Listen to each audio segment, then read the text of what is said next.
Meant for an adult audience. LoveLine may contain sexually oriented content. Listener discretion is advised. LoveLine with Adam Carolla and Dr. Drew. Hey, everybody, it's LoveLine. I'm Adam. That's Dr. Drew. Phone number 1-800-LOVE-191. Dr. Drew, board-certified physician, addiction medicine specialist. Aisha Tyler is our guest tonight. Dear friend. Doctor of Love.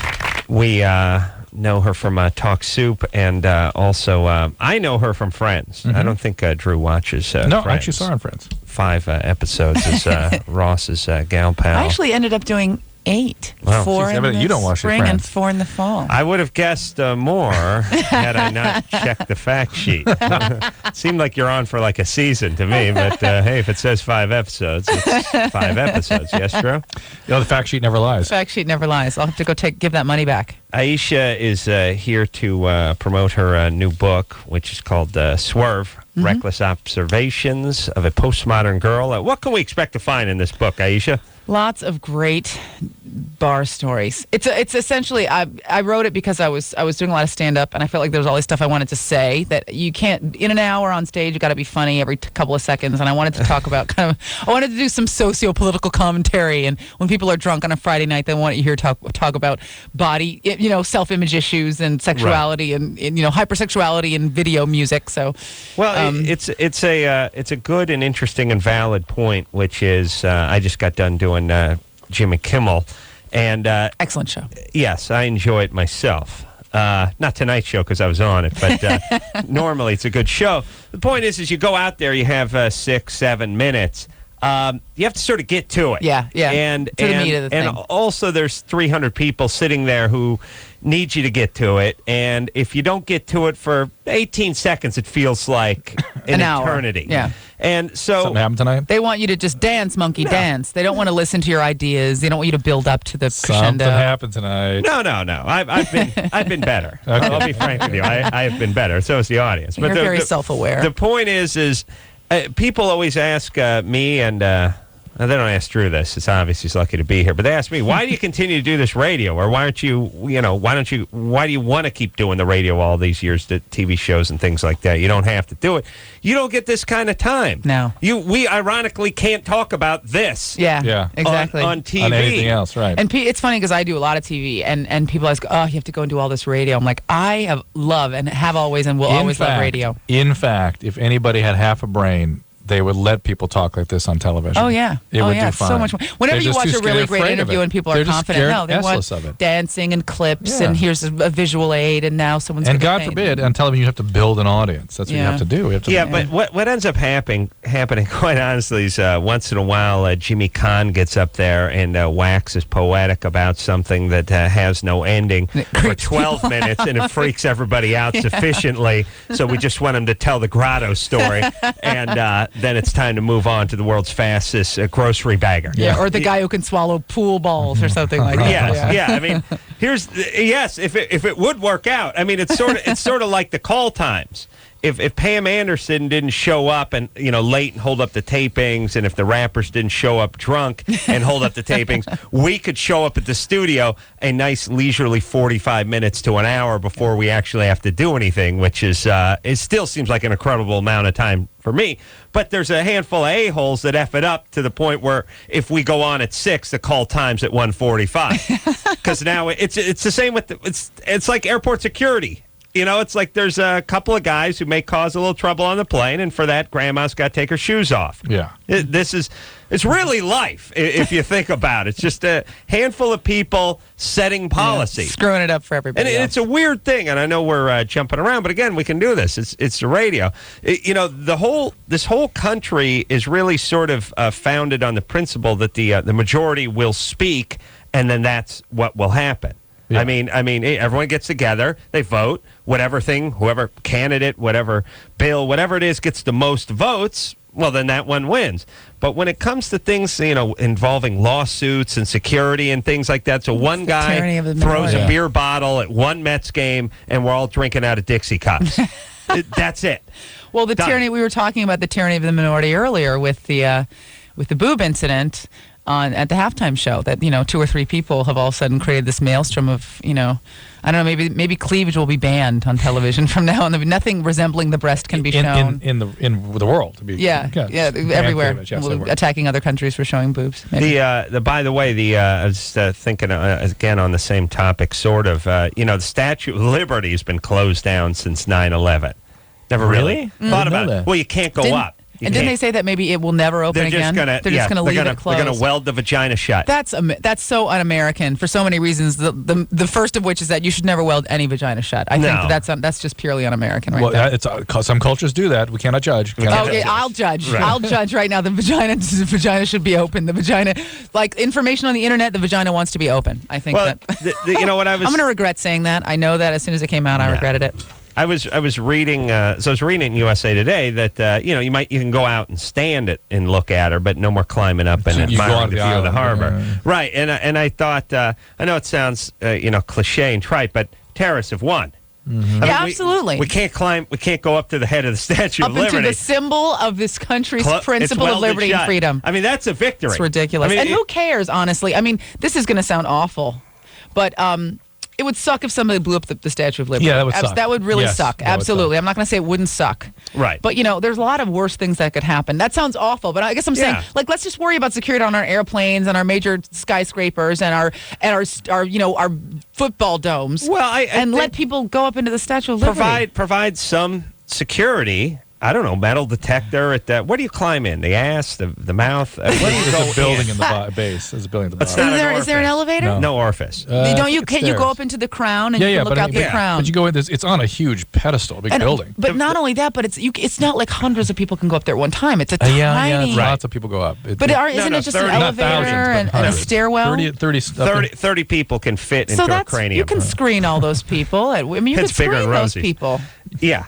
Look, here's the point. Whatever they'll say, yeah, sure, we could screen them. We don't have the resources to put somebody everywhere and protect everything, so we'll just close it down. It sounds sort of Pollyannish to say that the terrorists have won. It's like, hey, criminals have won too because we have to talk to our gas station attendant across a glass shield now. There's 1,000 things in our life that we do that are a pain in the ass because bad people have made us do it. Don't you find it a grand irony that essentially the one kind of like physical symbol of our nation's like principles of freedom is being closed up? It is ironic, and yet if there is such a thing as a time when it can be opened, the fact that it survives this time in history I don't think will we'll allow ever it be to at be that open. point. I think there'll always be crazy people. I'm not sure who you're arguing for. No, but I don't. I really don't care. I'm Janet Jackson. I'm not arguing for her. Here's the point is I obviously the terrorists haven't won, but the notion. They've done more damage than just the bombs and the body counts. Yes. And the fact that we cannot climb up to the top of the Statue God of only Liberty knows, by the way, is pretty symbolic. What it's doing to the psyche of my kids and people like that. I mean, they talk about it all the time. Yeah, I mean, I remember when I was a kid, and it was like at the height of the Cold War, and I was terrified of being blown up. I mean, that was all I thought about. And they made that movie the day after. Mental note. Yes, exactly. You guys you could head shrink me there. Feel free to head shrink me. You know what? If you're a thinker, then that's all you do is think about how you could die. So. Nice recovery. Do you remember the day after? Yeah. And I was so preoccupied with nuclear war at like the age of whatever 5 or 6 or 7 that I couldn't. My mom wouldn't allow me to watch the day after because she was sure that would send me over the edge. I'm the most neurotic black person in the world, literally. Yeah. Yes, I am. I am the one. Like if you were looking for the neurotic black person, I am she. I don't like the stereotype. Is this where the uppity bitch paradox comes from? Yes, that's where the uppity bitch paradox comes from. You can read about that in a chapter in her book called "The Uppity Bitch Paradox." And it is a paradox. There's not so many paranoid black folks. We have real crap. I was going to say a bad word. We have real stuff to deal with, so we don't worry about imaginary crap. You know what I mean? We got people trying to shoot at us. I also like it to being stoned a lot too, and just sort of flowing with things. I mean, not you, of course, yes. But, the black populace. But yes, everybody else is high. Absolutely. Yeah. Colin Powell burns every night. It's the same reason I say that the black man and a woman for that matter. This is getting so exciting. Where's it going to go? This is why they're not into the mushrooms. They're not into the No. acid. They're not into No, because black they got, people don't they like got to real hallucinate. problems. My They father, got real actually, problems. who is like the king of black aphorisms, would often say to me when I would be like, "Oh, we're going to go see whatever Friday the 13th or Scream," he'd be like, "I don't need to see that. I can look out the window." That's my father's favorite sentence. Right. Was like, Wow. "Chicken neck is out there stabbing somebody right now." You know, that's my father's kind of favorite line. was he a character in a 70s sitcom? I swear to you, was like my Grady father's actually from quite a normal, like kind of Sanford like and Son. adjusted man, but I make him into Red Fox whenever I do him. Yes, my father. There's a quote in the book about in the Avity Bitch Paradox chapter. About my father used to give me a big speech when I would leave every morning. He would give me like this big get up and go speech, kind of the upshot of which was get out there and grab life by the balls and yank down hard. Wow. And don't sleep with boys. That was the speech I would get every morning. I'm using that now for my daughter. Yeah, you go for it. He had a rhyming one that it wasn't really rhyming, but it was rhymey. I don't know. It felt rhymey to me, which was keep your grades and your draws up. That was just Wow. that he would say that to me every day from like the age of 7. Seems like a mixed message to ask your daughter to grab some testicles and stay away Well, there were from the metaphorical lads. testicles. I knew that it was metaphorical, you know, All because right. life really doesn't Oh have. my God! friends. I mean, those Right. very words are written here. Oh yeah, that's Not only that she knew it metaphorically is also written here. I was an abstract thinker at a very young she age. knew that life did not have. I knew that. I testicles. was like, I Yeah. know my dad is not actually talking about real Let's testicles. say black people are lucky in the sense that their parents, if they stay around, do talk to them.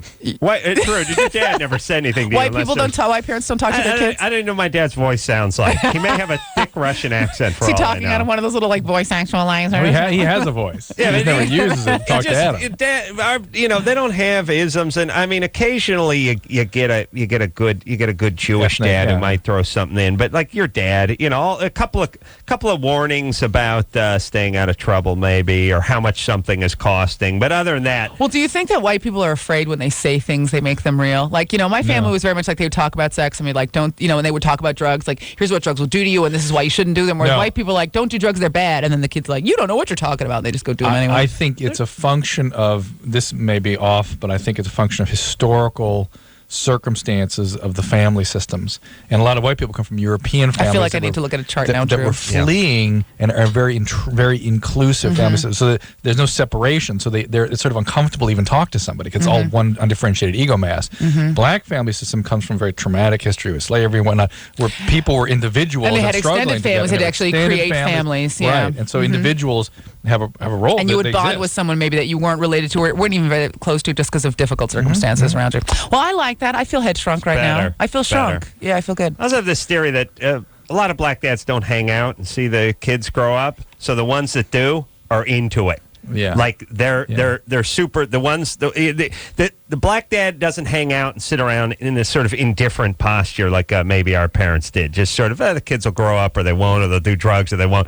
The black dad that hangs in, stays in, keeps the unit together, has got some advice for the kids. There's so many things wrong with that statement, but I will agree. Am I right? I'm right. That right? my father was very active. My father was like an active. No, that's what he's saying. He's yes, saying- I know. I'm like the part about black people aren't around. I No. can't- He's saying Yes, there's no in between. Yes, It's either it's one like or the all other. the way in, yeah, all you the don't way have a lot of ambivalent black fathers. I will say that if they're That's there, right. they are all up That's what in he's there. saying. That is very true. They're there. They're hardcore. They're Yeah, committed. they're in your face. There's no getting away from they're daddy. like the fans that are out in the stands when it's snowing. Yes, Those are the hardcore ones. They're not the fair weather ones. My father would That was a have been the compliment last to the guy with black the foam man. hand. I mean, even now, my father is just, he You has. can't be the guy with the he's still shirt there. off Where'd in you grow up? Buffalo.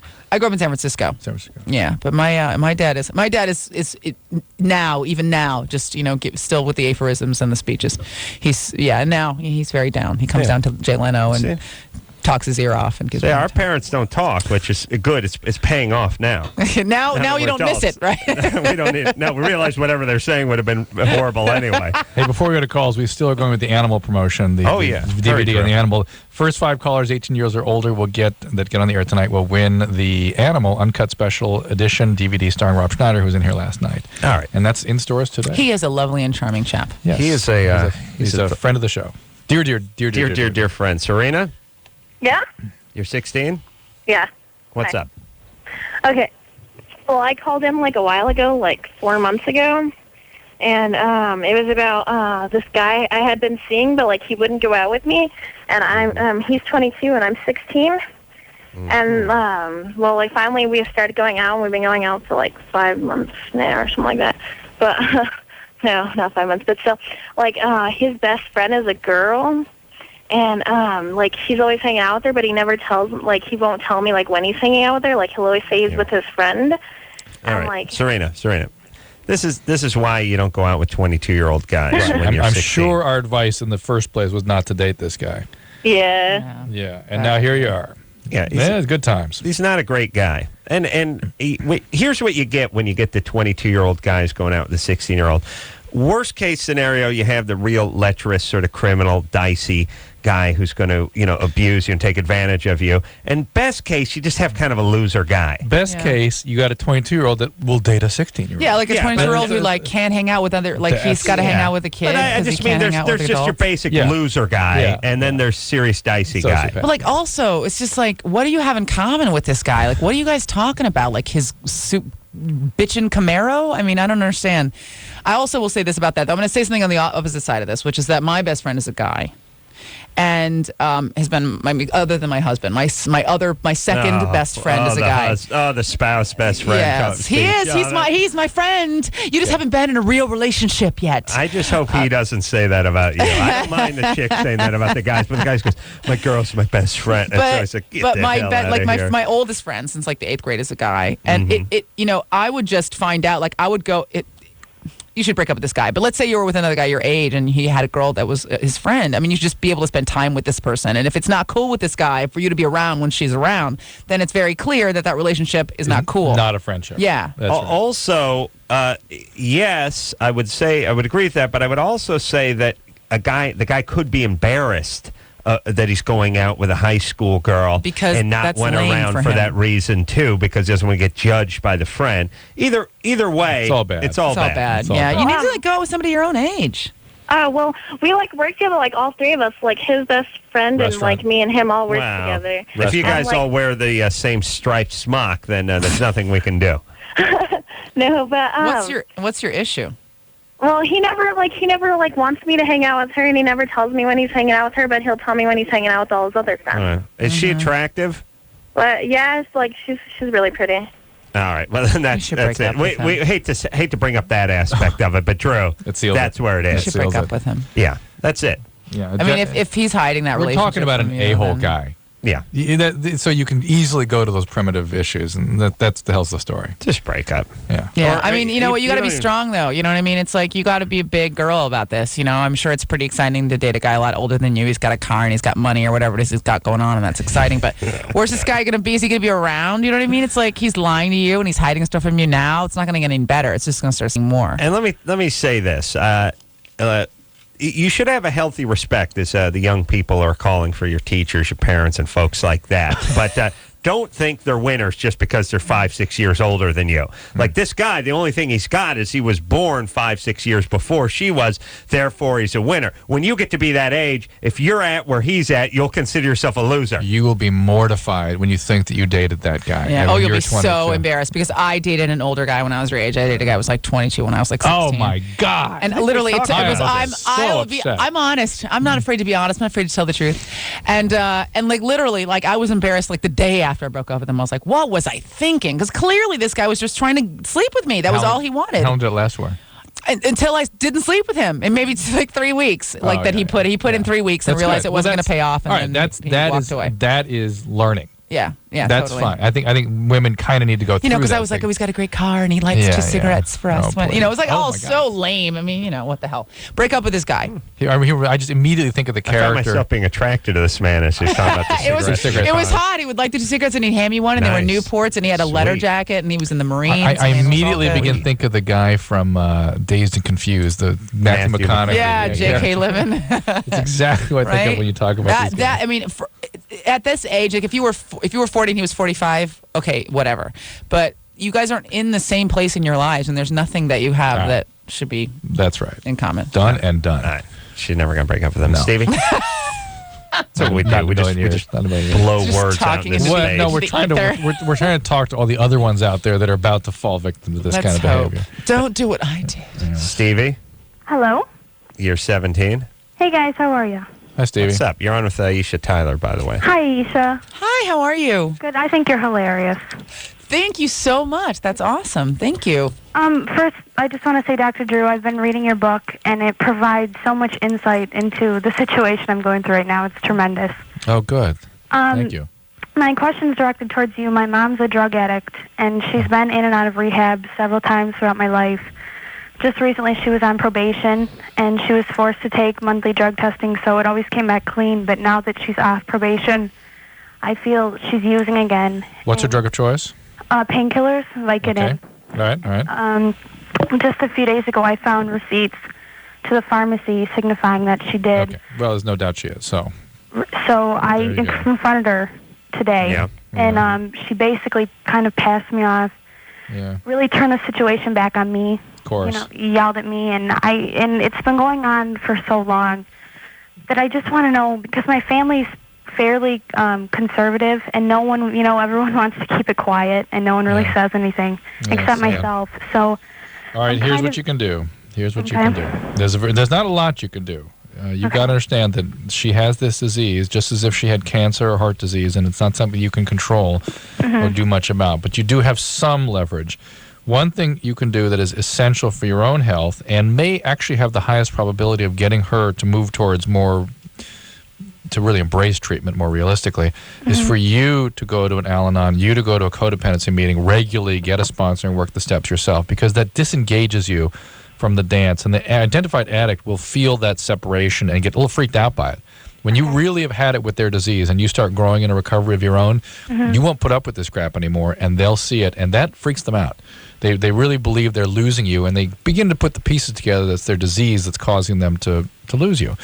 So you can do that.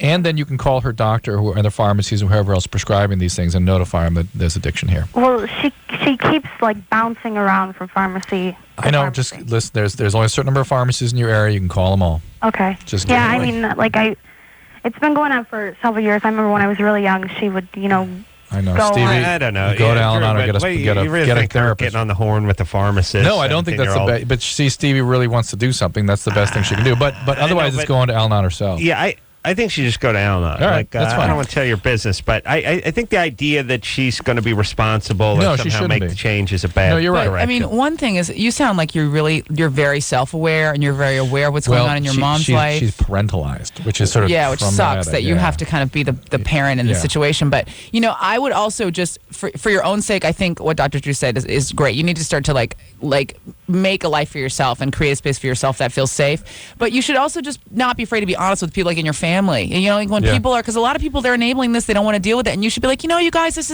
is bull crap that you're not being honest about this, and get maybe an environment around your mom where she feels like she doesn't have anybody that's making it safe for her to be an But then that's the difference addict. between a black family and a white family. Black family, it's easy to speak out. White family, don't talk. Yeah, my family's all about interventions. We're like, I won't take it anymore. You always eat all the pie. Stevie, another good book for you is The Drama of the Gifted Child. That will sort of tell your story a little bit. The Drama of the Gifted Child? Yeah, I can tell that's you. But you sound really strong, and don't feel like that's an incredible thing, and hold on to that, and don't ever feel like you're wrong for what you're doing. There you go. Okay. All right, Thank you good luck. very much. Hey, but good times. Yeah, good All times. right. I like to contribute something to every call. That's good. Always times, you do. good Well, times. it's either abundanza Abundanza. Pizza for one. or what you gonna do? What are you going to do? It takes all kinds Yeah. or good times. It's There been you a go. while since Cyber Adam has performed on the show. Hey, it takes all kinds. I really think I just laid down like 5 drops, and I don't think I have to show up anymore. No, that's it. What? Just throw 'em in there. For diversity, you can show up once in a while, but You probably, if you go home, you might think of another 10 or 15. We'll try. Gems. We'll try. Aisha Tyler's here tonight. By the way, her new book is Swerve: Reckless Observations of a Postmodern Girl. When we come back, we'll try a little Cyber Adam, so we can take a call. yeah, it's a good time. Yeah, I don't have to do anything. Only with you're just going to go to the can. It's like 5 drops. Yeah, good times and Takes all kinds. takes all kinds. You're a It'll big work. boy. You'll see. All right, we'll be right back after this. Hello, this is your radio. LoveLine will be right back. Every hour, 2 Americans under the age of 25 are infected with HIV.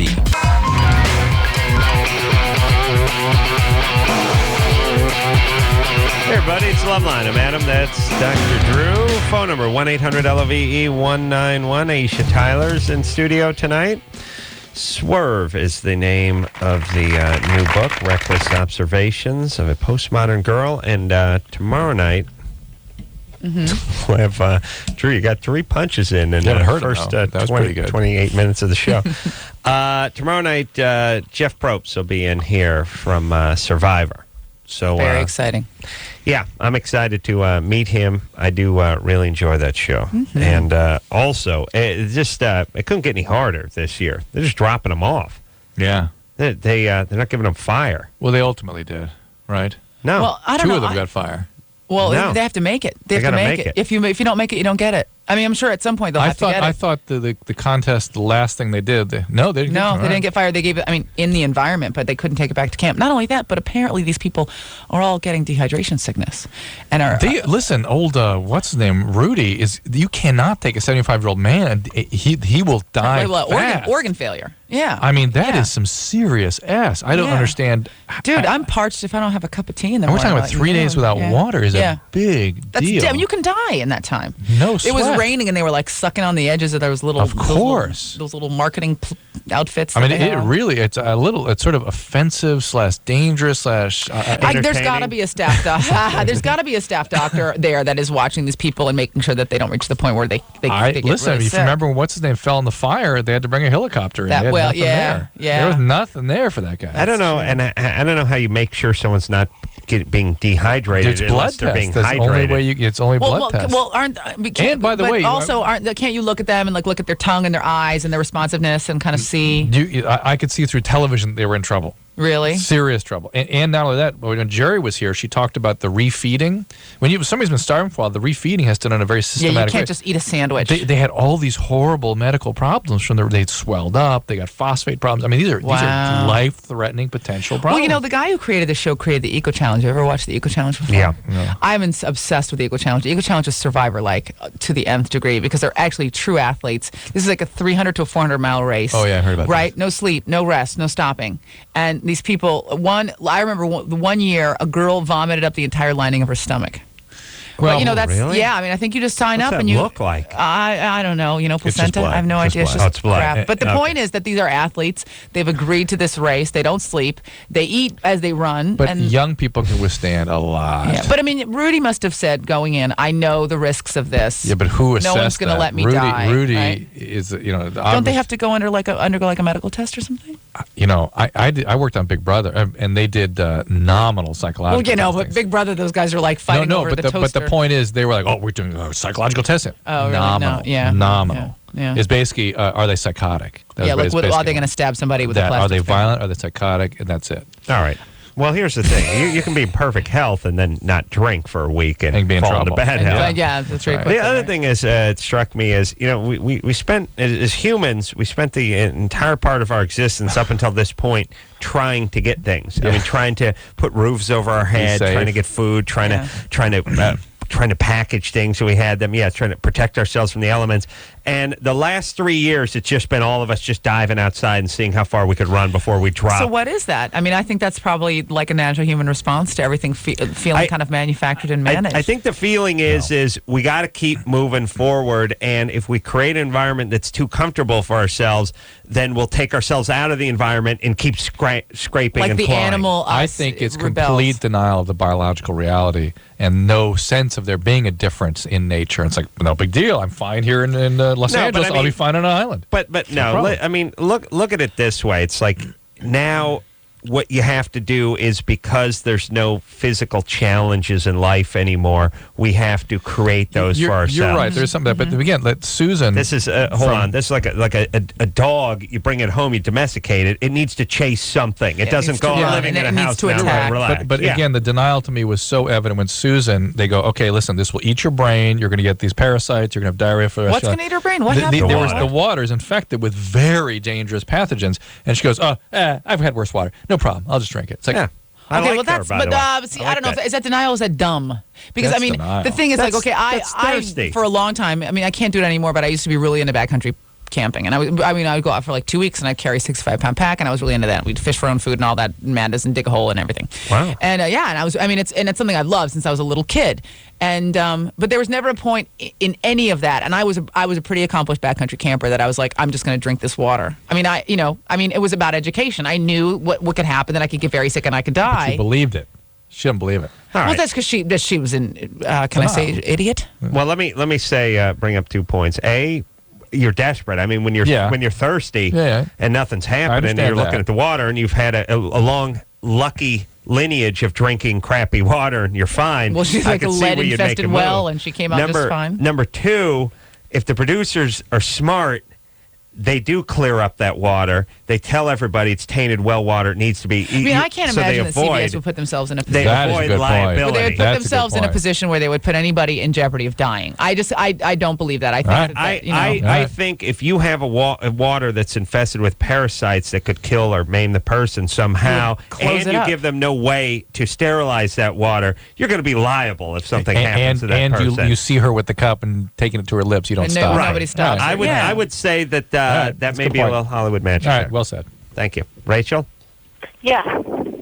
You're 25? Yeah. You know what I like about Drew? He's always man enough to admit when I'm right. And so am I. Go ahead, Rachel. And I'm always man enough to admit when you should admit I'm right. I love having my mind change. The self-actualization in here is overwhelming. Thank you. Thank you. Go ahead. Okay. I've been on a depot shot for 3 years, and I haven't had a period since. And I just recently was supposed to get my last shot, and I didn't because somebody told me that it's really unhealthy to go that long without a period. Who told you that? Wait, Rachel, who told you that? Internet dude. No, it was a military doctor, actually. A military doctor told you that? Yeah. Well, the Depo-Provera shot, when it is working, stops your period. You do not have periods when you're on. You have nothing but bleeding for the first 3 months, sometimes for the first 6 months, and then it shuts down. You have none after that. Right. That's the way it goes. That's the way it works. Is that okay? Is it healthy? It's just fine. And in fact, people are moving towards taking the birth control pill continuously. So even when you take the pill, not the shot, but the pill that we're so used to, the people take that continuously so you don't have a period either. There's nothing special about having a period.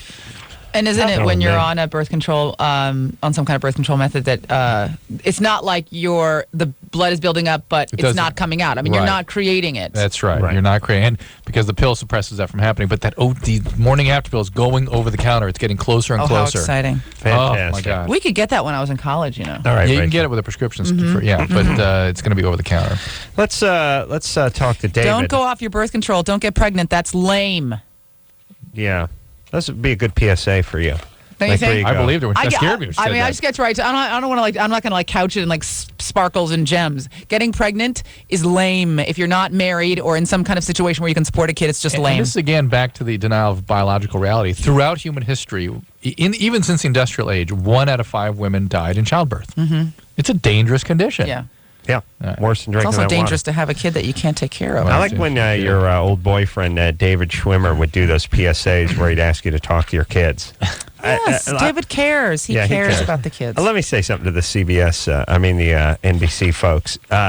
It's condescending when you have celebrities who don't have kids to tell people to talk to their kids. And by the way, you got to be a little more specific than talk. Yeah. Talk to them about drugs, perhaps. It's very share a joint with condescending. you. PSAs are like 15 seconds long. They're trying to save the world. I always like seconds. it that they have to be in the middle of something. Schwimmer's got to be sitting there just putting the final touches, just putting an article to bed on his laptop, and then look up. Hi, I'm David Schwimmer. You have to be doing something before you just do the PSA. He's sitting on the Now You Know stage Just sit there and deliver. Don't pretend like we interrupted something. You were busy. What happened? A camera crew and a boom mic rolled in. Okay, let me just finish this article later. Hi, I'm David Schwimmer. Please talk to your kids. Drew, you have kids for years. Before Schwimmer gave you that advice, it'd be like, I didn't talk to him before that. Daddy, am I going to be able to play Little League this year? Daddy, am I going to get? Daddy, can you help me with my homework? What's 3 times 7? God. You sound like Scooby-Doo, right? That's right. Yeah, thank Christ Schwimmer's giving us a heads up on I opened up and started speaking immediately when I first saw that. I'm respectfully abstaining from this conversation. Thank God NBC got on top of that. I'm going to respectfully and how does that get pitched, by the way? Hey, we got to do some PSAs. I got a theme. How about you open your mouth and something comes out? Same guys that brought us Hogan's Heroes brought us that. Oh, Christ almighty. Talk to your kids. How condescending. I don't even have kids. I was ready to kill them. Schwimmer. Come on. Does Schwimmer have kids? No. All right, then shut up. But he cares. I mean, I don't have kids. He cares. I love kids. I love the kids. And by the way, what happened? They should tell us it's coming, because what if we don't have a scratch pad ready to write down these pearls of wisdom? Hold on. What did he say, honey? I don't know. I think he said something about chalk. Oh, Christ, it wasn't that. I knew it. We should have TiVoed it so we could figure out what to do with our goddamn kids.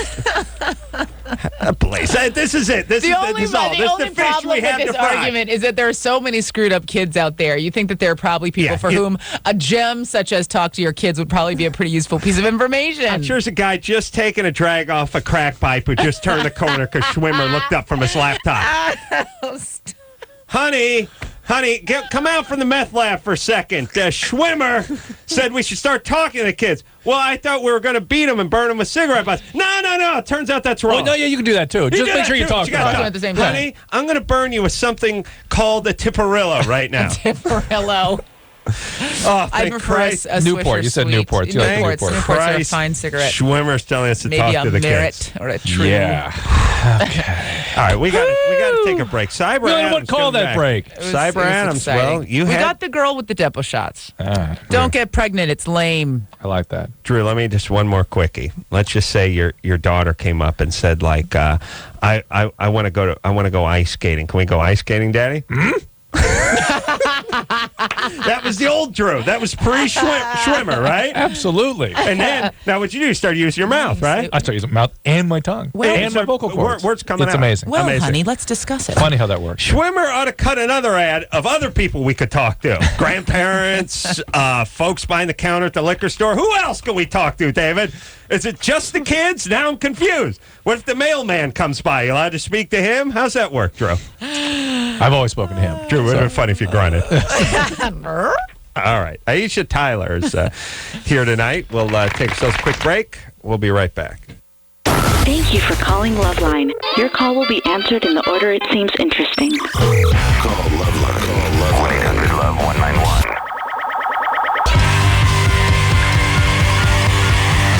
Hey, everybody. It's LoveLine. I'm Adam. That's Dr. Drew. Aisha Tyler is on tonight. Hello. Swerve, Reckless Observations of Postmodern Girl is the name of the book. I'll be on Jimmy Kimmel later on tonight if you want to see that. And yes. Oh. Yes. I had my DSL went down today. I spent all day working on it.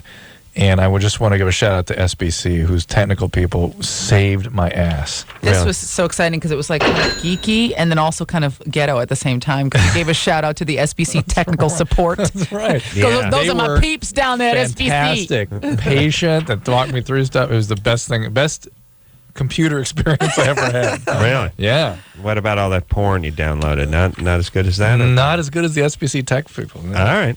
Did they know who you were? No, They treat no. everyone this No, way. they didn't know who I was. I didn't All right. no names right But you dropped the doctor. You drop the name? No, You dropped no, the no, no, doctor no, bomb. no. I just said You said people are going to die if my DSL doesn't go I back just up. expressed how frustrated and crazy it was for me, and they said, "All right, just sit back. We'll get you through this." All right. Jeff Probst's in here tomorrow night from Survivor, who we've never had on this show, No. to the best of my knowledge, forward to but that. evidently a fan of the show. We'll find out. All right. Oh, hold on. Anderson, you ready to do some cyber, Adam? I got your back, buddy. And by the way, Jeff Probst being a fan of the show, whenever somebody comes in with that big, sort of announcing that the guy's a great fan, he comes in and goes, how's this work? What happens here? What are you guys talking about? No, it's more like, which one of you is the doctor? Yeah, that's right. I just was on on air with Ryan Seacrest with Jeff last Thursday or Friday. He seems like a charming fellow. Oh, Yeah. big whoop. All right. There's Cyber Adam. All right, David, you're 25. Here we go. Yes, sir. Adam, you're both funny and wise.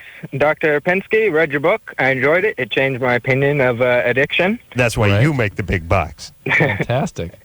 And Miss Tyler, I'm not familiar with your work, but I will be looking into your book, Swerve. Thank you. Check it out. Swerve. Good times. Swerve. I'm writing a story for my creative writing class inspired by LoveLine, and I'd like your input on the scenario I present in the story. I've got a basic idea, but I want to hear what you guys think. I go. Okay. It's basically the LoveLine setup, the names have changed and everything like that. It's a call-in talk show. Good Why times. change the names? You don't have to do that. I felt I didn't want to... Go ahead. Go ahead. To, I guess. Go ahead. If it turned out to be a bad story. Slow day, and then you have an old caller call in who... That is a cancer, before. Aisha. She's looking at vulvar cancer. Drew brought in this book on reconstructive and plastic surgery of the externa genitalia, and it's just I'm never going to sleep again. I think is All what right, I'm so saying. go ahead, David. With that, yeah. Shut up, everyone. Talk. That All was right, a great We're answer. listening. We're listening. Go ahead. Okay. Old caller calls in, Yeah, go ahead. she's calling to report how she's doing after you told her to leave her abusive boyfriend. All right. And she states that she's doing fine, but her boyfriend is with her now, and she's got a gun on him, on her, and he's demanding that you guys tell her to get back with him. Hey, it takes Okay. all kinds. Okay. And? And I wanted to know what your reaction to that sort of scenario would be. To keep somebody on the line as long as possible and find a way to trace the call, which we've done in the past. Oh, have you?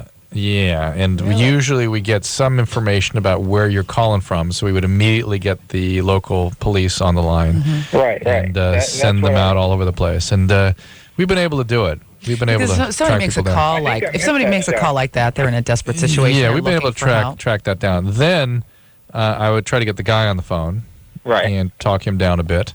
And then I would then we'd call local authorities here also and try to get them, see if they have any negotiating people or somebody that we can get in here. Okay, I hadn't Just thought of that. And the whole thing would be to keep the thing going as Keep him long on as the phone. possible. Just keep him on the phone. And we would, I doubt a call like that would get on the air. I just think the screeners would pick up on that. But if it got on the air, we'd have to get it off very, very quickly. And understand, and we've had weird stuff happen. If you remember, Fletcher from Pennywise held us hostage here, claiming to have a grenade. And my we had to have God. the SWAT team in the next room and stuff. It was Holy the craziest Billy on a damn thing. stick. Yeah, it was good times. That sounds like fun. Takes all kinds. Drew masturbated to Thomas the Tank Engine once. All right, David. Thank you very much, sir. There you go. Good You times. understand why I hate our callers, even the ones that have been raped? All right. Well, I'm back. That's love. That's love. How'd right that there. go? Don't you know? You were here. That was Cyber Adam. I went to the Cyber Adam. bathroom. I couldn't tell. I'm confused. Cyber Adam's better? Cyber Here's Adam. my, confused. here's What my are you take gonna on do? Cyber Adam is succinct. I would say that about Yeah, a him. little less of a blowhard. If Cyber Adam can draw the same paycheck as Flesh and Blood Adam, that's game on. the day I stop showing up. I understand. This is my goal. All right. What did Anderson know? I don't know. You got a cut? I would have to get a cut of that, though. Oh, yeah. Anderson. Definitely. He'd be the master seller, yeah. He'd be bumped up from, well, I think he's in single digits by the hour now, but I mean, definitely well into the $20 an double hour, digits. yeah. Well, not that far. Okay, That's not why I that make far. the big bucks. All right. Mike? Yes. Longtime fan of y'all's. Aisha, I loved you on Talk Soup. Thank you so much. Got a little bit of a problem. I'm 25. I've been married for a year and a half, but I have serious addiction problems with everything. But I've got an addiction to pornography, and I'm obsessed with sex all the time. So you're an active addict. You're currently using. Well, Using pornography? You said he's addicted to lots of things. What are you using? Well, I'm a 3-year recovering alcoholic. Got it. Okay. I've And how's got your 4-year drug under control. I haven't had any drugs in 4 years. how's your recovery gone? How's your program gone? Good. All of that's going real good. But So you still have daily contact with your sponsor? Oh, please. Yeah. No. Daily contact. What step are you on? 10. 10. 10 step. But the problem is, no don't matter believe what I him. do, no matter what I try, I just can't. I can't get sex off my mind. Were you sexually abused as a child? Yes. Okay. So at the age of 5 by a family. Yeah, and that's sort of where you add sexual abuse to the disease of addiction, and you get Mike. That's sort of how that happens. And if your alcohol recovery or substance, are you in NA or AA? Both. Wow. And you have a sponsor in each? Yes. Wow. Usually, a lot of NA guys have this problem. So, first of all, you need to maybe do an inventory around this issue with your NA sponsor. Yeah. And and you might get the big book for SA. It's a white book with a white cover and sort of goes into some of the detail about sexual addictions. Okay. That's sort of what I would do. Get more open with your NA sponsor about a little rubber band around the dong, you snap it every time you think about beating off. I tried that for a while. That I have a great marriage. I've been married for a year and a half. I was believe it or not, I was a virgin until I got married. Good. Well, what are you doing? You beating off a lot? Are you seeing hookers? What are you doing? Phone sex? Nothing, cheating, just masturbation. Yeah, having the internet pouring into your computer is like having a crack pipe. That's why Drew went nuts without his DSL line for 10 minutes today. I feel like because noon through 5 o'clock is jack off time for Drew. That's me time. That's Drew time. I just feel very guilty because my wife. All right. We have Well, a look, relationship she's dynamite lady. Listen. But how often are you beating off? every day, Once a day? at least. All right. Well, what do you think about this, Is Drew? that crazy? No, That doesn't it's seem not. like that's It's not that not. extreme. It's not. It's more your guilt. I mean, it does seem a little light. Yeah, I mean, Seems I light. would. Yeah. Yeah. So let me ask you a question. On your behalf, I'm going to ask these guys a question, which is, in this situation where he cares about his marriage and he's concerned that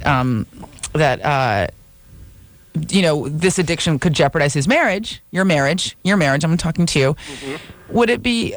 Should he talk to his wife about it? All right, hold on. We got to get to the answer to that. We'll take a break. All right. This is fine. Do we involve her or not? Good. Does he cut it out altogether? Aisha Tyler's here tonight. We'll take a quick break. We'll be right back. All right, guys, here's the deal. Dateline. You're looking to hook up, sick of wasting time with the wrong person? Dateline. One call's all you need to make. Call the Dateline. 877-889-DATE. Call the Dateline. Oh, yeah! Everybody now. LoveLine, I'll be right back.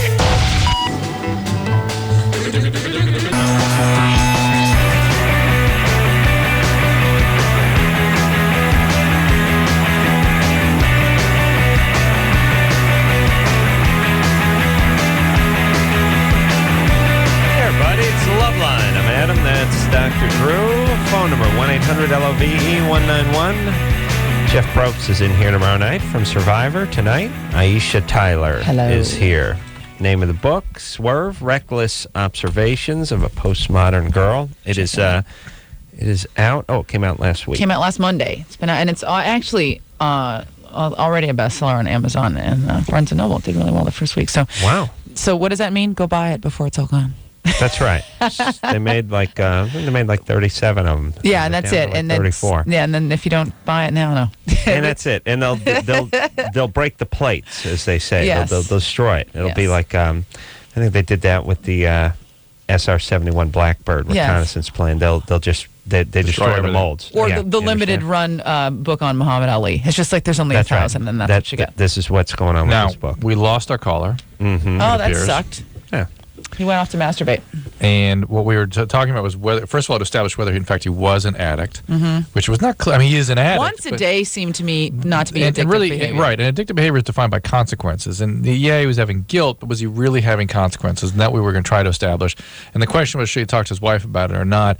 And my suggestion is, look, just work with your NA sponsor on it, do an inventory, and if it comes to the point where it is important to tell her. And my concern is if you just tell her without working it out, without doing some figuring it out, right? That could kick the door open to his addiction spiralling out of control. And he feels enabled. He feels like, now that everybody knows it's fine, I can just go nuts. It's no big deal. I don't feel guilty anymore. Nothing restraining this. Yeah, I mean, I was just going to say, I don't think you should. I just was my curiosity came from the idea that maybe if he told her, he might not feel so crazy and guilty and hidden about it, and then he might feel like he could get help in an open and honest way. Which is a good point, because one of the things that addicts do when they feel uncomfortable, guilty, ashamed, whatever, it escalates their behavior because they're trying to now manage that feeling too. So there's something but we lost him. So All right. There we So go. he's screwed. Bye. Yeah. Yeah. What are you going to do? Takes all kinds. But good times, Good right? times. Good Pat? times. Hey, Pat, you're 15. What's up? I got a question. I actually need some advice. So I was at school today, and my girlfriend comes up to me, and she was telling me how thinks it'd be cool if we had sex in a confessional booth, like in a Catholic church. No. No, it didn't happen. No, really. Bogus. No, it can't be. Yeah, Well, it Like, is. you guys can think so or whatever, but it's not. Like, Yeah. Well, it might have happened in doing a it is. joking way. It might have been a topic of discussion you guys had, but I don't buy that this was something that she seriously wanted you to plan. Bogus. no, well, I don't know. I thought it was kind of crazy too, and like it kind of freaked me out, because like I'm Catholic, but I don't go to church like often. Like only when I have when I'm at my mom's house. Yeah. We're intrigued by your persistence, Pat. Yeah, I do like the way you're pushing forward here. Yeah, But we still don't believe it. It's sort of like on American Idol when they tell them to get out and they keep singing. But like, what's the question? Should you or should you not do it? Exactly. That's why it's a bogus No call. question. No. What? Why? I mean, the answer. There's would no be, question. The answer There's no to the question would be no. I think. Yeah, you the know answer, that Pat. already. The answer to your question is yes. Forge ahead. Yes, have sex in the confessional booth. Perfect idea. What? Yeah. There's no question. That's an easy question to anser. You could have answered that yourself. All right, yeah. Well, I don't know. I just Right. need advice. yeah. Right, you just wanted to invite some discussion so you could get a little hot dialogue going before Yeah. you ran over. Here's the keys to bogus calling, Pat. You have to. Something's got to be at stake. Right. There has to be a question. There has to be something you genuinely need an answer to, not just People- a statement. You're making a They statement. make announcements. Yeah, you're announcing They don't have something. questions. Right. That's right. All right. You're announcing your girlfriend came up with a bizarre idea. Dear That's Penthouse right. Forum, I never thought it happened to me. And by the way, it's not. And when something is a genuinely, totally bizarre idea, the question's not, is that a bizarre idea? Right. Kyle? Hey. Hey, you're 16. What's up? Yeah. Man, first I want to say, Adam, you're so cool, man. You're like my idol. Love Thanks, buddy. Now I'm scared. Yeah. Okay. My girlfriend, I got another question about girlfriend. She's, like, always wanting sex. How old is she? How old is she? 16. Uh-huh.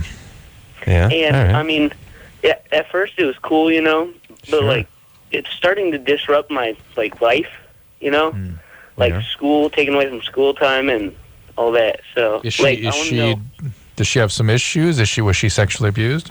I don't really know. I know she doesn't go to school that much. She cuts a lot and all that. Yeah. Yeah. And I just want to know, like, what I should do about it, what I should tell her or something. Cause Well, she may need a little bit of help here. Maybe there's something more going on than certainly more than you can do Certainly. Oh, Kyle seems perfectly capable. to do the therapy. Yeah, that's what he said. Years of training, years of work. Well, like- Yeah, well, how like the- often? How often does she want sex?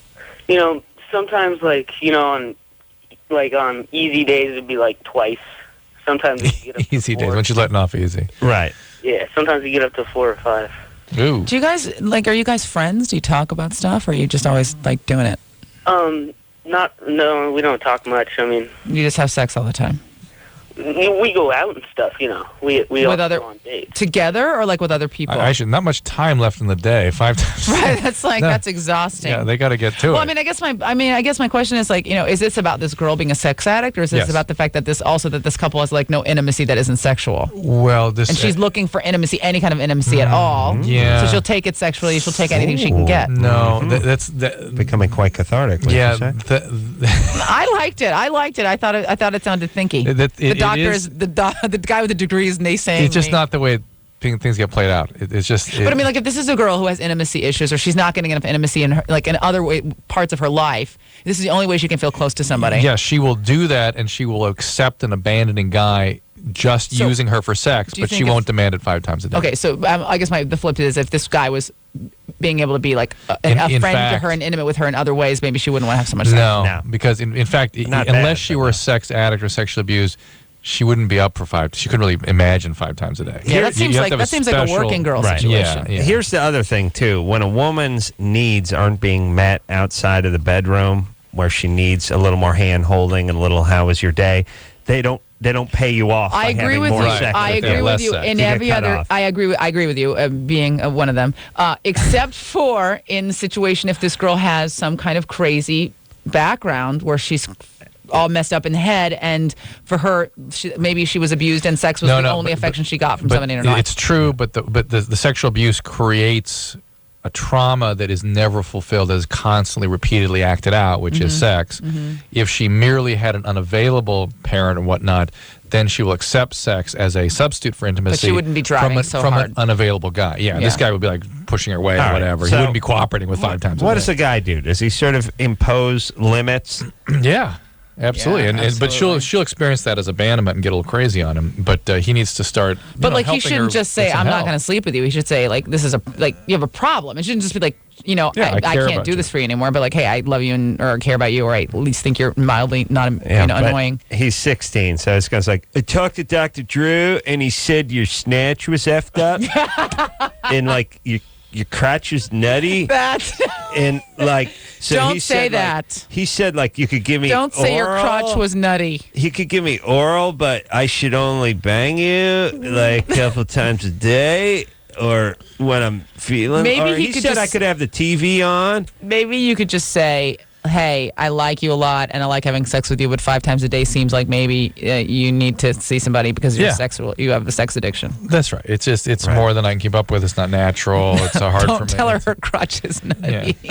Aisha Tyler said you should have sex with somebody else if I wasn't able to give it to you good enough.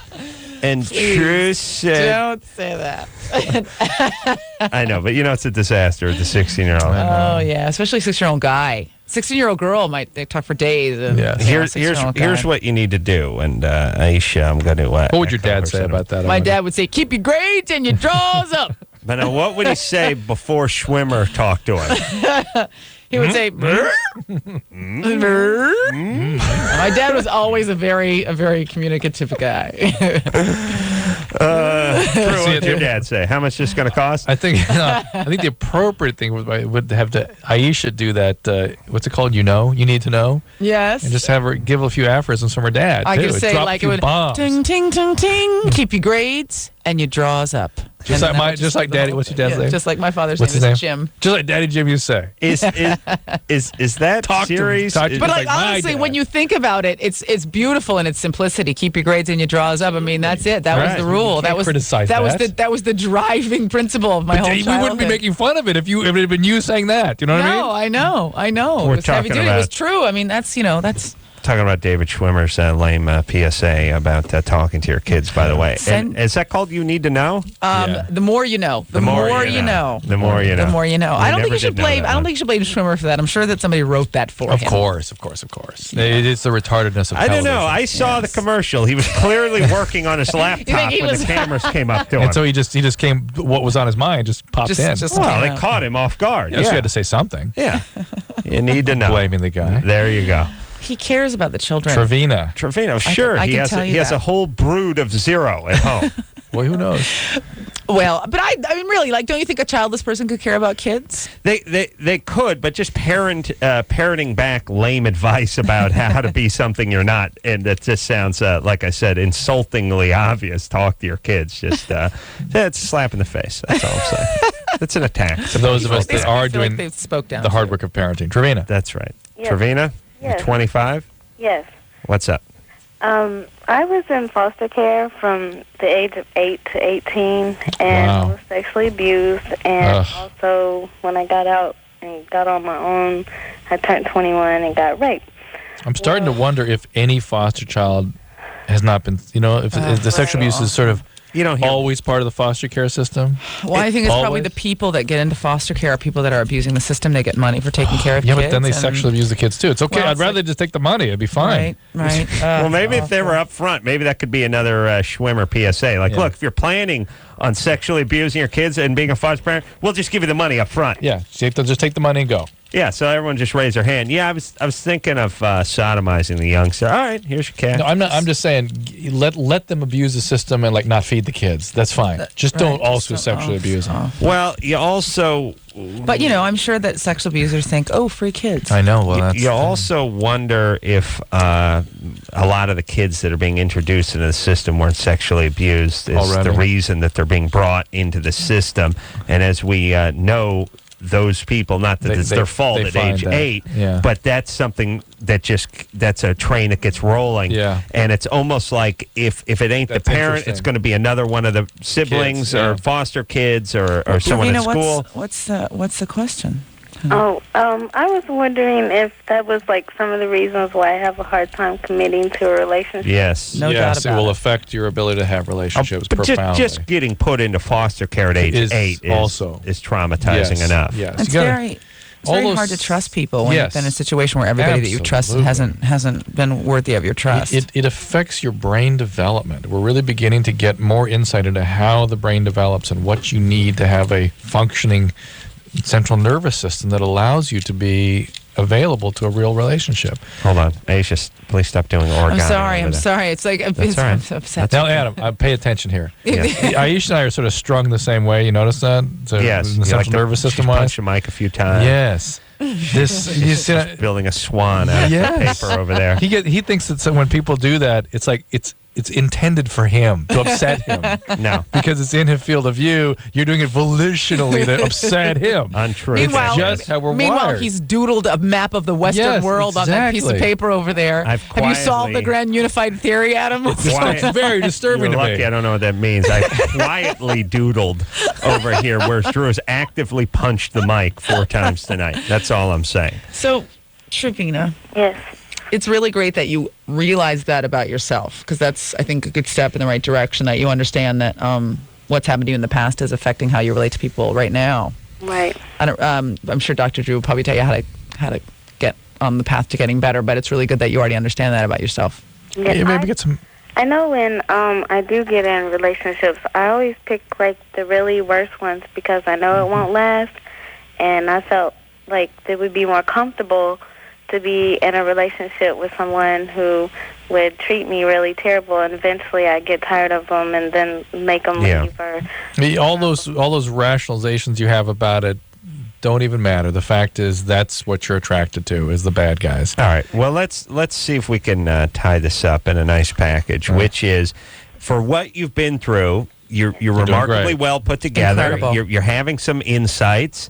This is a good thing. You're not just sort of blindly rolling forward, strung out on drugs and spitting out kids. And like you're seeing the pattern that you're in. I mean, I think that's like a 99% of fixing it is like seeing that you're in a pattern. Yeah, none of the 5%. Next, okay, I'm very optimistic. Moving towards fixing it. Moving towards fixing it. 99% out of, let's say, 400. 400. Okay, there you go. All right, so Trevina, can you get any counseling for this past abuse?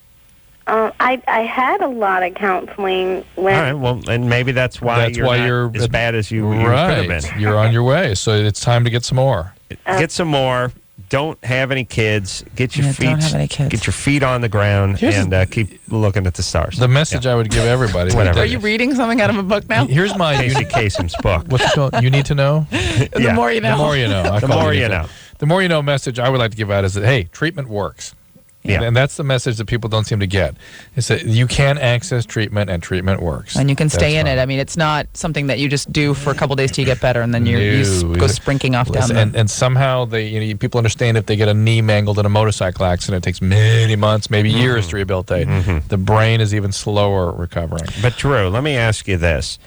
Let's say Schwimmer didn't come out with a PSA directed toward counselors to speak to their therapists, to their patients. Yeah, I mean, what might that sound like if I came in and said, "Look, I can't stop living in the past. I can't stop blaming my parents. What should I do?" Murr? Time is up. That's it. All right. Okay. And oh yeah, what? How come we only get 50 minutes on the hour? There you go. All right. But I will also say, Trevina, that the fact that you understand, you need to also, you probably already understand this, or maybe you don't, that like the things that happen to you have nothing to do with you as a person. You're not a bad person because of those things. I know this is like very easy stuff to say, but I mean, you see a lot and you need to like hold on to that stuff and stop being in situations with people that suck. You know what I mean? You're worth more than that. I know I'm sounding like a combination of Dr. Phil and like the back of a tea bag, but you know, I mean, the fact that you know that these things happen to you and they're affecting the way you behave now means that you can change them, and you probably need help to do that. No, you don't sound like Phil, because Phil would say, you just need to choose to make a difference. Like, you can't choose. Your brain doesn't have those mechanisms in place. But just being aware of it, I think, is a good step. Yes, I think, it absolutely is. and you know, and maybe get people around you that aren't guys. I mean, if you keep picking these awful guys, pick other people in your life that you're not sleeping with that are great and love you and treat you wonderfully, and have your, spend Aisha, time with them. Next time Adam takes a night off, will you come in here and sit in for him? I'd be happy to. We had David Allen Greer do it a couple nights ago, and he saw your name up there, and he goes, "We have to have a new show. It's Dr. Drew and his two black friends." I thought, I'll ask her when she comes out. I'd love to do Dr. Drew and his two black friends. I'll come up with some more aphorisms, like, you so crazy. I don't know. I'll come up with some stuff that I can say on the show. Yeah, you'd have to black it up. Yeah, I know. It's very upsetting when people, like, they hear me on the radio and I sound like a 40-year-old white woman in a dirndl skirt and glasses, and then they see me on the street. Yeah, it's very upsetting. I know. Telling camping stories is not going to cut it. I know. You know what I'm saying? I'm just saying, black people, we can go into the wilderness. We can set down our salty snacks and move out of the the perimeters of the urban center. Yeah, we can do it. You didn't. Oh no, you didn't. That's more what we're looking for. I snowboard and I go camping and I do. Yes, I do. I have to recast this. I know, it's fine. It's fine. I can black it up. I can urban it up. I'd be going snowboarding, it'd be crazy. That's pretty white. I'd be pulling like a 280 stale fish, all crazy whack with the flip. All right, I'm sorry. I went to college. Don't be angry with me. Be angry with my parents. All right. They made me go there because my dad said to me, as we all know now, keep your grades and your draws up. Yeah, well, she did both. And this is the result. That's right. Go. I'm a childless girl with an Ivy League education who apparently, even when she tries to sound black, cannot. And I'm so sorry about that. I'm going to take some classes. Don't apologize. Trevina will go to therapy, and Aisha Tyler, Aisha's going to go to the black it up classes. No, you're just going to redeem it up with that show we're going to binge. Okay. They have a black Berlitz, like a black Litz, where a black Litz, yes, with some tapes. Give you some tapes. No, I saw Ebonics on the list of languages that they. Oh, okay. It's been it's one of those things where, like, if you don't know it, you can't learn it. It's like, you can't, if you're not a Shaolin monk, you can't become a Shaolin monk. You're just born to the Shaolin way. You know what I mean? It always feels false afterwards if you learn it later. Or the Wu-Tang Clan. You're born to the Wu-Tang Clan way, or not at all. That's the way it is. I am in a hip hop video right now. I don't know if you know how hard I roll. I'm in a Rockefeller Family video right now. Wow, really? With Kanye West and Jamie Foxx and the Twista video. Those are all people of my tribe. Kevin? It's very exciting. Kevin? All right. Wait. I think he's asleep. Kevin? Yeah. There he is. What's happening? He was asleep. Earlier tonight, my girlfriend and I were fooling around, and I guess she wanted to feel, or see what it felt like if I put my penis inside of her, Yeah. How did that actually go? What was that conversation like? Oh, I guess we were caught up in the moment. Right. Yeah, and you were like, all right. Well, that's an interesting way to put it. Right. Keep going.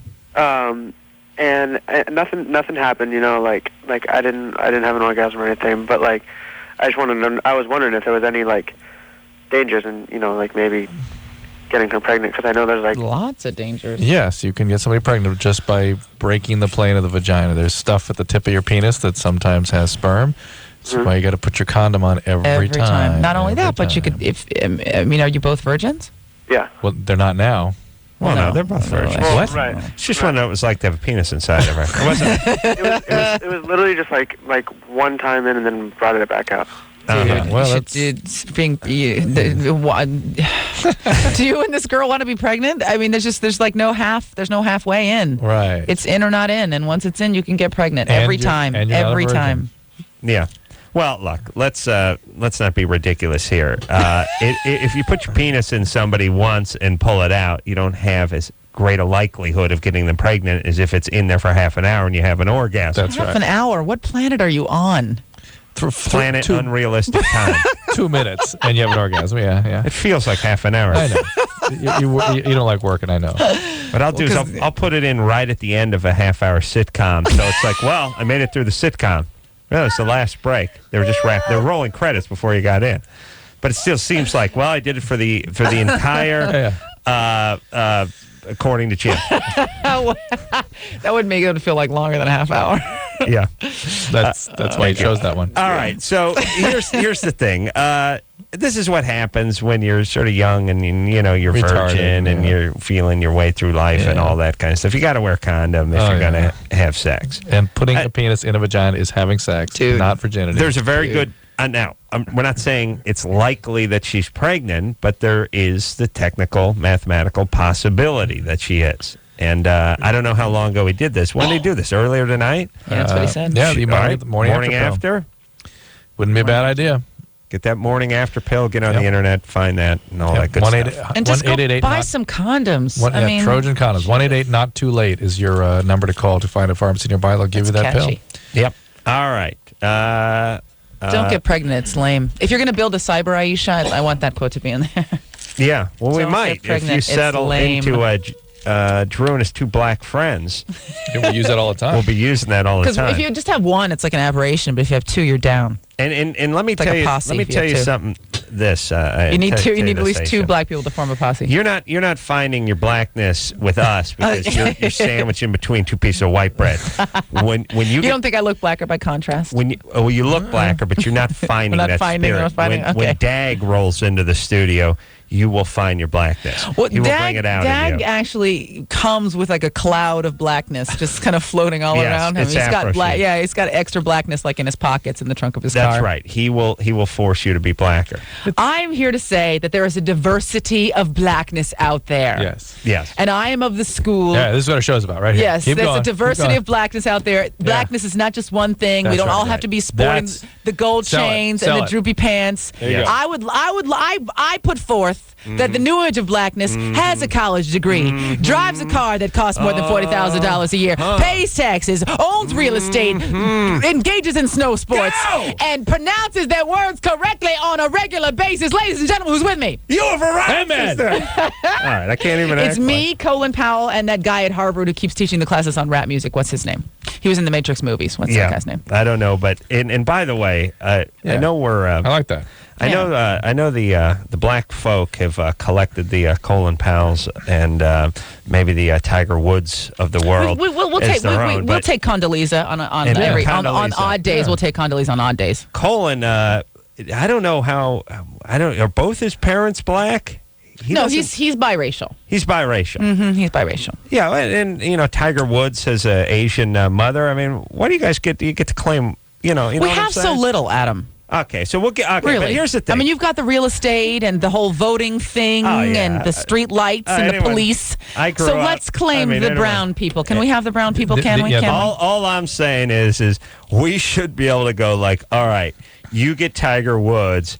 We're going to need Colin Powell. You can take Colin. I'm fine. You can have Colin, and you can have that guy who runs the FCC because I think he's biracial as well. But we don't want him. And nobody wants him. No. You got to claim them all. That goes to this diversity thing we're going for. Yes, the African American diversity. Yes, all but the point is, there's. I mean, I will say, like in all seriousness, there's this like tyranny of culture where it's like you have to be one way to be black. Yeah. And coming up when I was always our show. I was always put down for like not being like hard enough. And I would love it if you'd be down if you like went to college, man, and didn't get pregnant. That was cool, and you to just, we will be. I love hip hop. We'll promise to be colorblind here, but not so colorblind that I start making racial jokes because that happens sometimes too. You know what I mean? Like you don't know. Well, every once in a while you forget yourself. Guys in the thing. I'm not sure about the blacks. All right, we're going to take ourselves a little break. Aisha Tyler is here tonight. Don't judge, just read. Name of the new book, read Swerve. The book, Swerve. And we'll be right back after this. Oh, yeah, everybody now. Yes, I will be right back.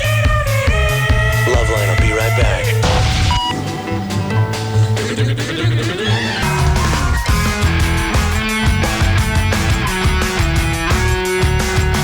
Hey, everybody. LoveLine, I'm Adam. That's Dr. Drew. Phone number 1-800-LOVE-191. Who's in tomorrow night? Yeah, Jeff Probst's in here tomorrow night. Going to talk about Survivor. Aisha Tyler is in here tonight. And the book is called Swerve, Reckless Observations of a Postmodern Girl. Drew has thumbed through the book and has been entertained. Yes, Drew? I love it. Yeah, it's. I mean, it's funny, and I, if I do say so myself, but I wanted to write a book that was really, really funny. It's not like what comedians typically do, which is put their act in a book. Lots of sex in here. There's a lot of stuff about sex in there. Yeah, lots of stuff about sex, lots of stuff about sexuality. I wanted it to be a really, really funny, fun book to read and a conversational book. But there's also some issues. There's some stuff about, hip hop videos and popular culture curvy and reality shows and curvy girls and body image. But it's also a book I think that guys really like. A lot of guys have read it because it's, there's stories about me going to strip clubs and me getting bikini waxes. And well, if we can beat off to it, but well, honestly, must you beat off all the time to everything because it just gets to be, What are you saying? I don't know. What am I saying? Hold on, please don't interrupt while I'm beating off. I'm just saying your right hand is starting to resemble a claw, Adam. Well, that shows how much you know because I jack with the left, right is remote hand. That's the one that looks like a little cylinder. You'll know which hand I use because when I travel, I keep in a Crown Royal sack. And then I have actually travel separately. And then you rub it in cream every night so that it stays supple. Well, I don't rub it in. I soak it in take cream. it out. What are you talking about? I have my valet take the roll. Very carefully roll the sack off. Adam the won't hand. shake hands. He just bows so that he doesn't sully his gorgeous mans. Yeah, I've had it insured with Lloyd's of North Hollywood. It's a different company. It's a guy that you gave $20 to guy make sure named Lloyd who lives out in Lancashire. Yeah. All right, let's keep right by that place with the giant donut. Keep it on. I was just thinking to myself with books and reading. Remember how I didn't read before? How it's hard Drew? and stuff. Yeah. With the advent of TiVo, still don't read. I don't even read street signs now. Yeah. But no, honestly, I got to tell you, I read a lot in college, and then I got out and I was working, and I felt like reading was such a chore. It was like a job I had to do, and so and then now. I started. It's a pleasure now. Yeah, it's a joy. Yeah, I can't. I take him into the bathroom. Yes, my legs are falling asleep on the toilet. I can't stop. So I think if you just got back into it, Adam, you would just start. He never read. I believe it. You never read. You never. So back into it is not relevant. I'm gonna do. My next book's gonna be a pop-up, which I think would be geared perfectly towards you. Yeah, and put it out on TiVo, and then we can talk. True. I think people think I'm kidding when I explain to them that I never read a book. Yeah. Don't read. It's not that I think you're kidding. It's just that reading is so awesome. Yeah. Now, do I sound like the more you know commercial now? Reading is awesome. Adam is a victim of LA Unified School System. Yeah. I mean a victim. Yeah. And as a result, ain't no reading. Just hates reading. No. Never. No. It's not a matter of hating it. It's just don't do it. Just not in your life. No. Never did. Never read. Can't. What? Well, I can read. Yeah. A little bit now. Oh, how But dare in terms you, of sitting down and reading a book, it'd be a chore for you. Yeah.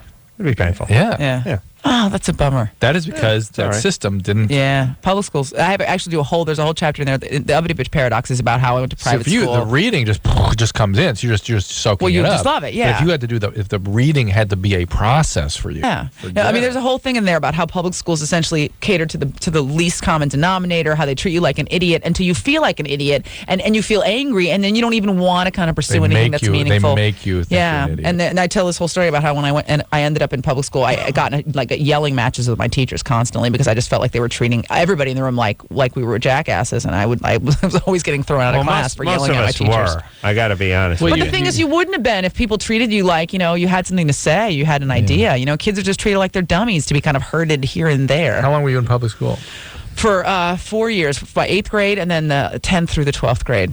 And I was just lucky that I had gone to a great school and kind of had my own study skills and kind of knew, a little bit about what I wanted to do. But I mean, I was constantly being thrown out of class in public school because I was like, we're not retarded. And they'd be like, keep it down, raise your hand, shut up, march in a line, Wow. And I hated it, yeah. So I write about that because it was just, and that's the thing. I think kids in these schools, really smart kids get frustrated and they start to act out. Right. And then for them, school's just a waste of time. Whereas if anybody just took an interest in them and spent some time telling them your ideas are important, what you have to say is important, kids wouldn't be calling you on the phone talking about asking a question about how my girlfriend wanted to feel like it felt, and now I don't know, could she get pregnant? It's like, the answer to that question, dude.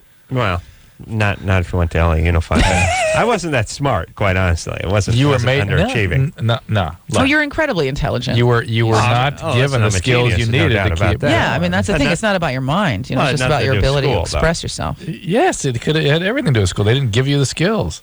I want everybody to know that Dr. Drew has on a lovely pair of Ugg boots. That's right. I just want to say he's quite stylish. I mean, him and Cameron are just rocking the Uggs and looking quite fly.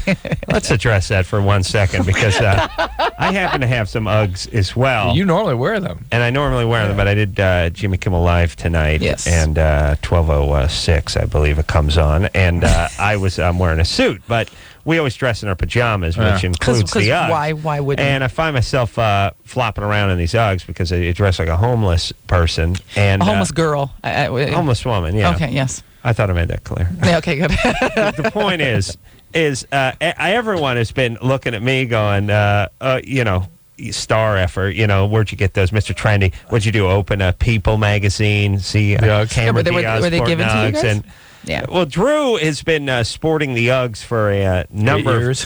Drew, Doctor's just rocking the Uggs. I mean, he's rocking them hard. Is what I'm saying. More than 8 years, and I've had mine for a couple of years, and because Drew inspired me, and they weren't that popular. Now I feel like I have to defend myself when I wear them. That's the problem. That's the problem with the trend. Is all of a sudden, you're not a pioneer anymore. Yeah. I refuse to. I don't have any Uggs. I have some little clogs that are Ugg-like that I'm rocking. If there are some other slipper-like shoe that somebody would send me that I could wear out of doors, I have some amazing. There's some they're called Run Dogs or Big Dogs or Raw Dogs or something, and they're like Ugg clogs, and they're dope as hell. Oh yeah, I've seen those, So I'm not sure if that's warm enough. They have no heel, right? No, but they're full of lambskin, and there's puppies in there and kittens and stuff. They're really warm. Yeah, they have to kill like 30 kittens in one shoe. It's just a whole basket of kittens in each shoe. I mean, how can that not be nice? You stick your foot into a basket of kittens. How can that not feel good? Jason? Hi, how's it going, guys? You're 22. What's up?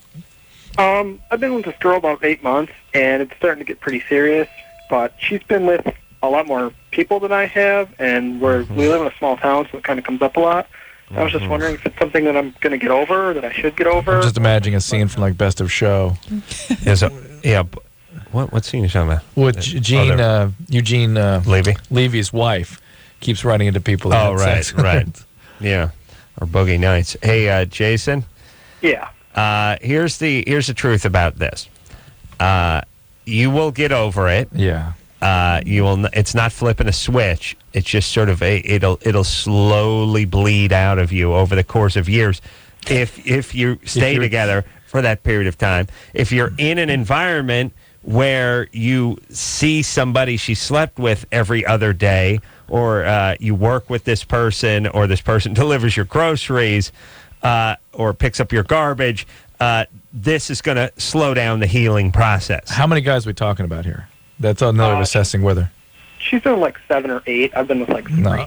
You'll get over it. That's nothing. You get over it. I mean, unless you live in a Himalayan yurt. That's 7 or 8 people's If number. you're living in a yurt.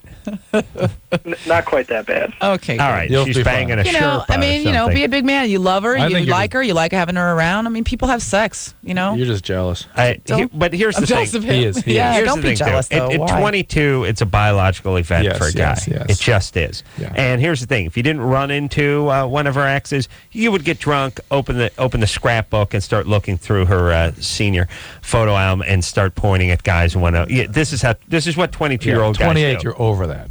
Mm-hmm. Yeah, you Over. start. Yeah, because you're. You don't, because you don't ask at 28. You're waiting to die. You're waiting to die. At this Oh, point. is that the line? Is that when you start waiting to die? At 28? It's not that you've become mature; it's that you've stopped caring. You stop wishing to live, and you're just looking forward or backward as it is to the tired. miserable and inevitable You're end. tired. Your testosterone levels are falling. You shift your focus from partners that your wife has had to who's on your lawn and what are they doing. and kids on skateboards. Kids on skateboards. Slow it down. Yeah, and keep and turn down that crazy music when you're spinning hubcaps. Your number one pastime becomes walking around your neighborhood, and any car that goes by faster than 8 miles an hour, you give the horrible stink eye to. Like, what are you, some kind of maniac? Escaped Do some. you remember the day that you I'm like, oh, too fast. I don't remember when that happened, but I turned it to my mother. That's awful. Start calling people Mister. Slow it down, Mister. Slow it down there, Bob. Hey there, kid. Yeah, you. Yeah, hey, why don't you scram or skidoo or 22 skidoo? I'm gonna. You got mud on my raccoon coat. Raccoon coat. Oh. Yeah, that's and what his happens. Ugg boots. That's so a good looking outfit. 22 though, you got a good energy. You 17 to 22, you got energy. Yeah, yeah, and it takes a good 6 or 8 years to run that down. After right, 22. Right. And maybe getting out of the smallish town. I don't know Not what's a bad idea. what's on Yeah, the right? what's on the docket, but maybe you should think about that if you you're got thinking a about fast it anyway. car, Yeah. you know. Yeah, well, slow it down if you're driving through me or Aisha's neighborhood. I'll tell you that right now. Beat it. Yes, because I'll throw something. I really do. I will pass people on my street, and they give this look like they're walking in their entry hall to the bathroom, and I pass them in my car. Like, in their volume, what in the their hell living is room. this guy doing? What he's driving? It's like, it's a street, you idiot. But then when it's you, you're raising your cane and you're throwing your mug of coffee into the Oh, street. I'll reach in and grab my lower dentures and throw it at the kids. God damn you, kids. I really just like the indignant look of, what is this? What should I be doing, you old coot? Pushing the car up the hill? What would you like? Me run out in front of the car and lay out cones or velvet rope? I love how you just completely flipped sides of this I'm mad argument. at both of us. You're like on every angle of the argument. Yeah. Slow it down. Speed it up. Good. Yeah, I really would like you to get out, pick up your car, carry it past them, and then set it back down again. Yes. And See, continue driving. Adam doesn't give that. Although he wants them to slow down, he doesn't give that madman look. No, like they're crazy. He just gives them the He just gives them. eye. No, he gives them. and Well, hey, cut it out. Hey, knock kids, it off. So you with your hot rods and your craziness. The reality is, I love a ballsy maneuver on the road. Yeah, I love it. I love it when the signal turns green, the guy hooks the quick left in front of the traffic. That's Well, it's my kinda entertaining, guy. if nothing it's else. nice. I say, here's the guy who's pushing. He's moving. I like this. He's living on the edge. Aisha Tyler here tonight. Name of the book, Swerve, and we'll be right back after this. Oh yeah, everybody now. Yes, I will be right back in a minute. LoveLine will be right back.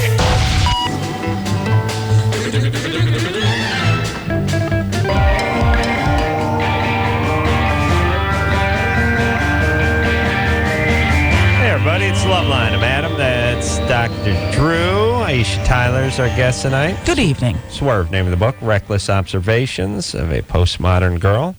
Jeff Probst here tomorrow night from Survivor. And back to the phones we go. Cliff. Yeah, hey. Yeah, hey, you're 17. What's up? Yeah, I'm 17. Dude, I was about ready to hang up. I started Alrighty. falling asleep on the phone. I'm so glad. First of all, Adam, awesome guy. Great. Drew, you there? Yep. Drew, you... No, I went home early. I listen to you guys every night. Thanks, Aisha, buddy. Aisha, right? Aisha Tyler? Yeah, it's Aisha. The most gorgeous black woman I've ever seen in my life. Well, that's a wonderfully qualified You and Beyonce compliment. are up there at the top of the list. Thank you. Very That's true. nice company. First of all, I wasn't molested by my dad. I said that to get on the show. All right, fair enough. Come here and give me a hug. Yeah. Every hour. No, but man, me and my friend Zach have been listening for the past hour and 45 minutes.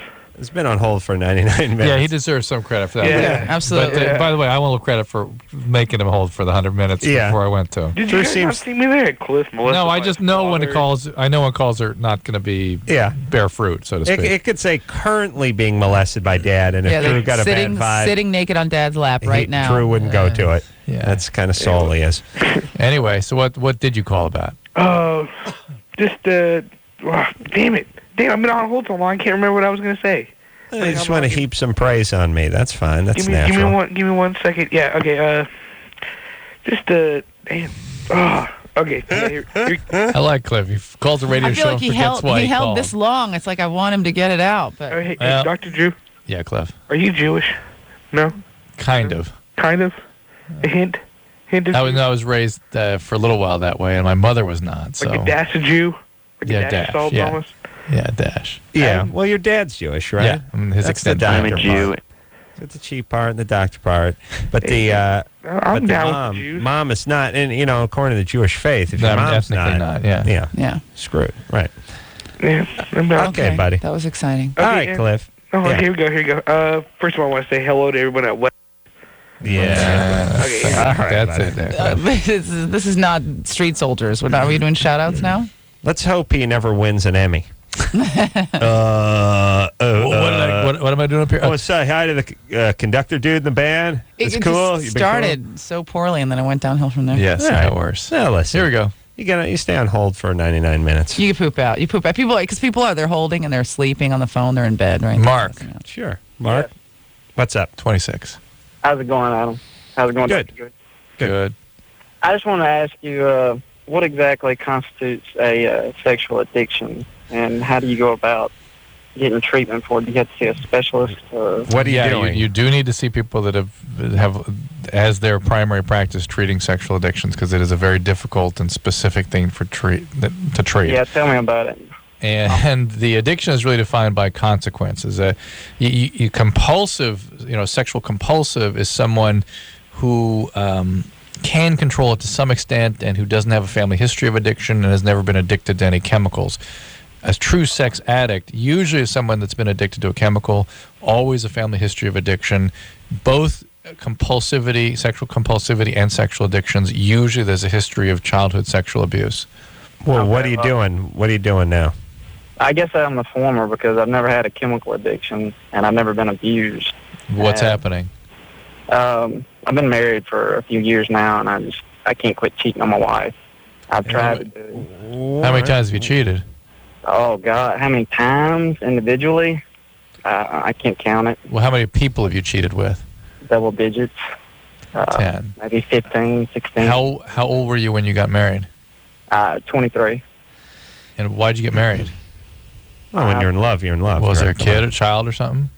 No, we just had a kid a couple of years ago. Well, let me ask you this: are these prostitutes? Where do you meet these women? It's well, that's the thing. Is like I try to stop, but I don't know. I just kind of have a knack with women. I'm not trying to brag on myself. No, all right. Yeah, I don't necessarily call this sexual addiction. I tell them, look, I'm married. I'm not looking to get a divorce. I have a child. I'm not. I don't want any kind of relationship. Well, let me ask you something. They just seem to keep. I mean, it's like it draws some women. No, I know. It's a blessing and a curse. I got the same thing. it's like the huge penis. A lot of people are envious, but really it's difficult. It's a heavy burden to bear. Literally heavy. Mark, you're just a cheater. This is not sexual addiction. This is just flat out. It'd be nice if it was. Yeah. But let me ask this: what do? Do you work in the restaurant industry? No, I'm in law enforcement. Law enforcement. Oh, yeah. That does go around, but we're sort of fitting together. Here's what let me give you my thesis on cheating, which is guys will tend to cheat given the opportunity. If they can, they will, yeah. Or if they don't accept the consequence, they don't really acknowledge what it does to their family and their wife and stuff. If you get yourself in an environment where there's plenty of temptation, almost like anything, if you're trying not to gamble, stay out of the casino. Right. It's easy to do both ways. It's easy to get in that environment and become that person, and it's easy to stay out of it and not become that person.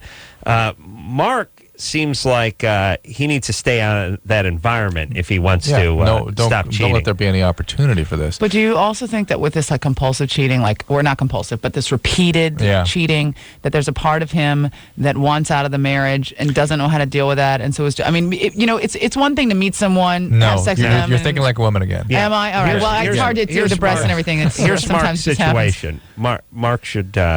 So you're saying this guy wants to be married, wants his kids, and just wants to have his cake and eat it too. Okay. Mark's a cop. Mark's a cheater. Mark's a thrill seeker. Yeah. Well, not only that, but if you're a cop, you're also most of the time in a position of power and probably feel like you can do what you want without consequences. And the deal is, Mark. But I think he's attracted to thrill. Yeah, and there's a very simple sort of equation in addiction, and if you can stop.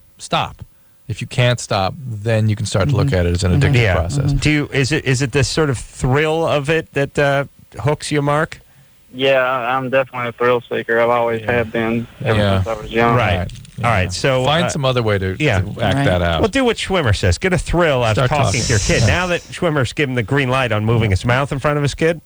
Accept the fact that yes, indeed. But do you want to stop? You're harming your child. You're harming your wife. Right. It is extremely destructive to both of them. And if in fact you love them, make some commitment on their behalf not to do this. And you're not an addict, just an a-hole. The fact of the matter is, once you start cheating, the relationship with your spouse is affected, whether she knows about it or not. Your friendship with them, your intimacy with them, your honesty with them goes out the window. True. Always says that because his wife's listening. Okay, we'll take a quick break.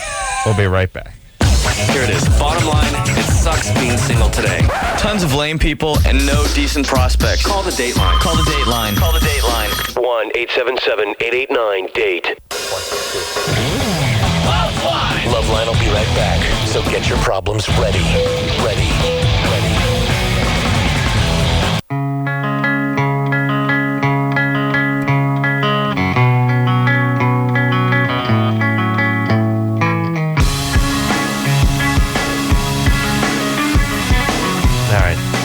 This Aisha Tyler, she gets you all talked out during the commercial break. Shoot my wad, I got nothing left. I'm in the refractory period during the show. I'm like trying to get my wind back, trying to collect my thoughts. I do so much goddamn talking during the commercial. All right, that's total That's delight. not just tonight, by the way. I'm stimulating. Yeah, that's true. Aisha Tyler, name of the book, Swerve, Reckless Observations of a Postmodern Girl. Go out and get it. And Jeff, I always call him Greg because of comedian. Jeff Probston here tomorrow night from Survivor. You're a delight, Aisha. Thank you. And you come back and do the Oreo with David Allen Greer and Dr. Drew anytime you like. We're going to moonwalk and high five and Bring me along. speak and shizzle. It's going to be exciting. What it is. So until next time, Sam Carolla for Dr. Drew saying mahalo. Schwimmer said we should start talking to kids. Well, I thought we were going to beat them and burn them with cigarette butts. No. It turns out that's wrong. This has been LoveLine.